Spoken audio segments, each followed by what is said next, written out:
What is going on, everybody? Welcome back to another HLmines video. Today is a very exciting one, as I am going to be doing some work on putting together a new bee farm. And not just any bee farm, it's not going to be an ugly bee farm. This is an aesthetic bee farm, heavily inspired by a Disruptive Builds video. And I will leave a link in the description to his channel. I take a lot of inspiration from him. He's a really awesome creator. Got an Australian accent, if that does anything for you. But on a more serious note, as you can see, I have an arrow in my face.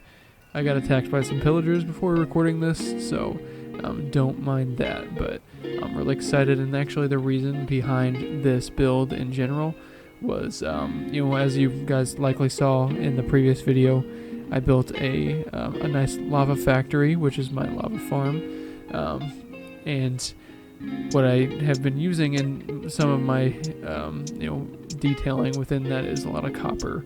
And if you don't know, you need bees or the honeycomb to wax that copper. So that's why I kind of needed this build. Other than that, it just looks good. But here we're going to be kind of going over what, I'm going to kind of show a little bit of my thought process through finding the layout. So essentially what it's going to be, and as you can see there up on that hill, is Captain Palm's creeper farm, which I'm really excited for. I know he's already used it to get some netherite, but yeah, we're going to be putting out this layout here, and essentially it is going to be like a dome. So I work through, try to figure out a good circle dynamic that I want, and I'm sure I could have done a little better, but I'm improving upon my building skills as I go. But as you can see here, I had to go gather some materials, and here is the lava farm or lava factory from last video. If you guys didn't see that, I highly recommend you going and checking it out. But if you have, I have done a little bit, I believe, more detailing for one since I recorded this clip, but even a little bit more since I left off that video.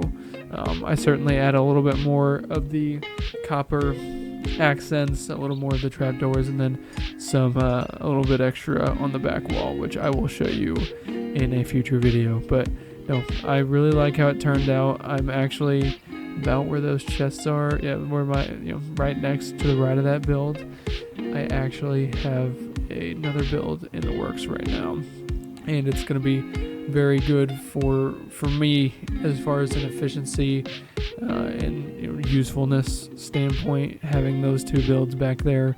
And I'm really excited to share with you guys what that is here in the next week or so. But as you can see here, I was determining what kind of wood accents I wanted for this dome. I placed down these spruce logs, which here the gameplay sound is back, but the spruce logs, they do stay, but they do not stay like this. I do end up stripping them. I just like the cleaner look, and I didn't want it to.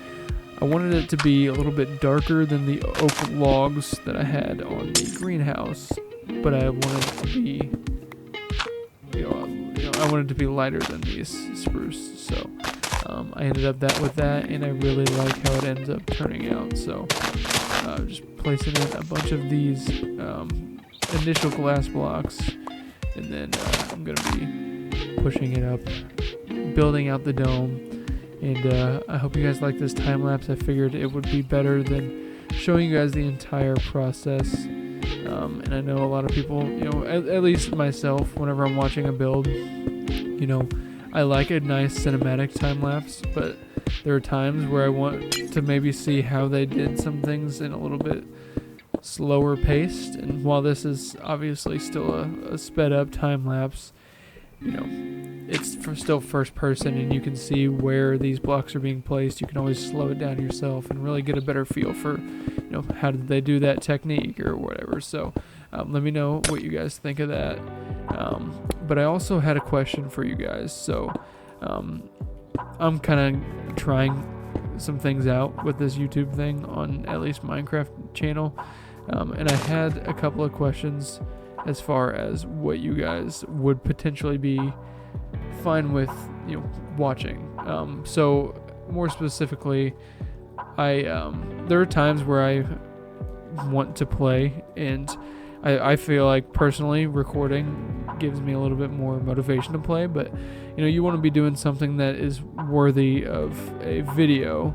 And as you can see here, I do a little bit of work. I'm tweaking the dome shape, so I do edit it a little bit. But like I was saying, there are times where I want to get on and play, but I'm working on, like, I just need to gather materials for a next build, and then it takes a lot longer for me to get a video out. So I want you guys to let me know, would a long play style video of me just maybe doing a little bit of building, but mostly gathering materials, working on the farms, maybe doing some minimal base upgrades, with detailing around the around my community here.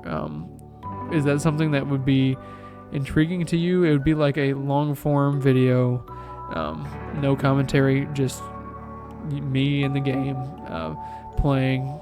I may do a little bit of adventuring on that or something like that.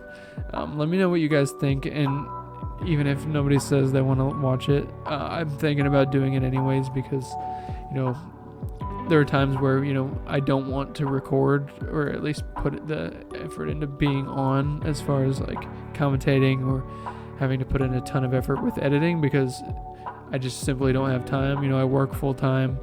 I have a podcast with my fiance. I am a fiance, so I'm planning a wedding, and all of that. I have other hobbies as well, so I'm thinking whenever I get the chance, if I'm not doing a super exciting build, just kind of putting it into a long play form, and just playing, sharing it with you guys. I watch those videos to fall asleep to. I don't care what you use my videos for, as long as it's enjoyable to you and you get value out of it. So yeah, let me know what you guys think on that.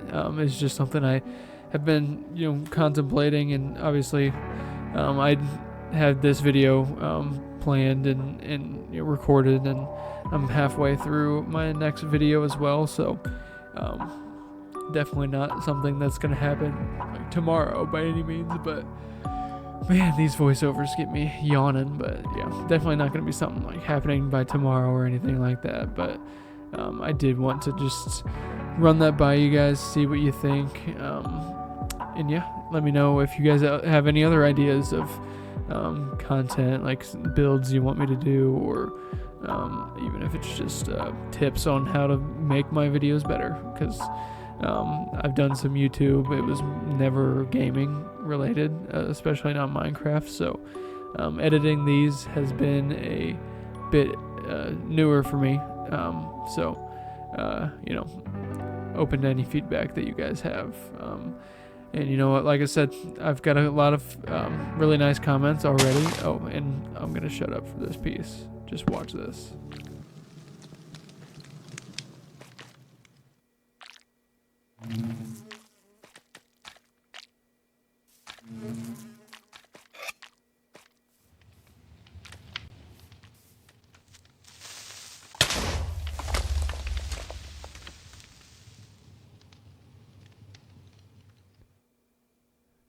Are you joking? So this clip happened, and I was mainly mad, for one, about the having to fill in the dirt, because nothing infuriates me more than having to fill in the dirt patches. But it also killed at least one bee that was in that beehive. So as you can see here, I started working on the actual bee housing. I finished up the dome, so I made the bee nests.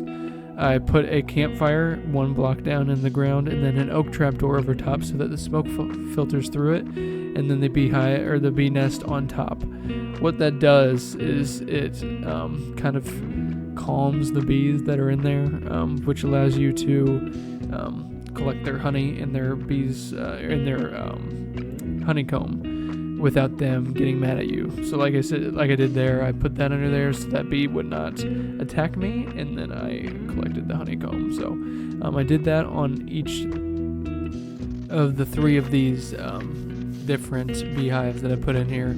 I put 3 of those, in underground pieces along the edges, or at least the 3 corners, so to speak. And as you can see here, I play around with a door design. So I put 3 of those beehives in there, bee nests, whatever you call them, over there. And then I did add in, and as you can see, they're not in yet. I do add in a couple more of the actual just beehives onto the tree itself in the middle, and then add in the campfires as well. So I'm sure you'll see that, but definitely not the most efficient, but it's definitely better than what I had before, which was a couple of trees with like 3 bees total, and the honey never really grew in or came in. So but speaking of grow, I'm bone mealing inside here just to make it look a little more lush. I want it to have a nice, replicating the outdoors feel, even though it technically is just the outdoors. I just put a dome around it to house the bees. But as you can see here, here's a little bit slower breakdown of how how the bee thing works. So you put the campfire, and then you put the trapdoor over top, just so that the bees don't get it, because the bees, if the campfire is exposed, which would still do the job it needed to do, but the bees will fly into it and can pass away. So you definitely want to make sure to cover the flame, because either you or the bees will be harmed in the making, most likely. But here what I'm doing is I am digging out the underneath side of all of this glass, and I ended up deciding to use some oak leaves underneath all of the glass to fill out the under portion. I didn't want it to just be grass underneath the glass portions. So as you'll see here in a little bit, I really like how it ended up turning out. But yeah, like I said earlier, I wanted to kind of touch base with you guys, see what your favorite build was. I was really pleased with the success in my eyes of the first video. Getting over 150 views, or around 150 views, was never something I thought was going to happen with that first one. So super pleased with it, and I really appreciate you guys for the support, the super nice comments, and just enjoying the video. And let me know if you like the style of the second video a little more, because I know it didn't get near the views, and I did, instead of doing the regular live commentary, I did start with the voiceover like I'm doing here. So I do want to get your input on that. But as you can see here, I just wasted 4 glowberries, but not a big deal. But I'm adding these in just to make it a little more lush. I didn't want to use any artificial lighting either, so this provides a really nice, natural, lit up look at night. Like as you can see there, this is kind of where it's what it's looking like right now. So I'll give you a little bit of a tour here. So as you walk up, this guy giving me a little run for my money. Get out of here, buddy. But anyways, coming through the door, we have, I go ahead and replenish some of the glowberries that for some reason I didn't have grown in here. But yeah, no, the glowberries really bring a nice hint of light and greenery in. But as you can see, we have some honey already being produced, so that is super nice. I really like how this turned out, and I'm going to show you guys how the harvesting looks. So you take your shears and you just shear that, and you get your honeycomb. Now if you want honey out of it, instead of shears, you would get a glass bottle, and you would go up and right click it just the same. So super simple, super easy. I really like how this whole build turned out, and I plan on maybe doing some enhancements with it over time as well. But this is kind of where where it's going to end up for now. So I appreciate everyone for taking the time to tune into this week's episode. If you wouldn't mind, go back and check out last week's episode with the Lava Factory. And stay tuned for what's to come. I'm really excited to show you what I come up with. Peace.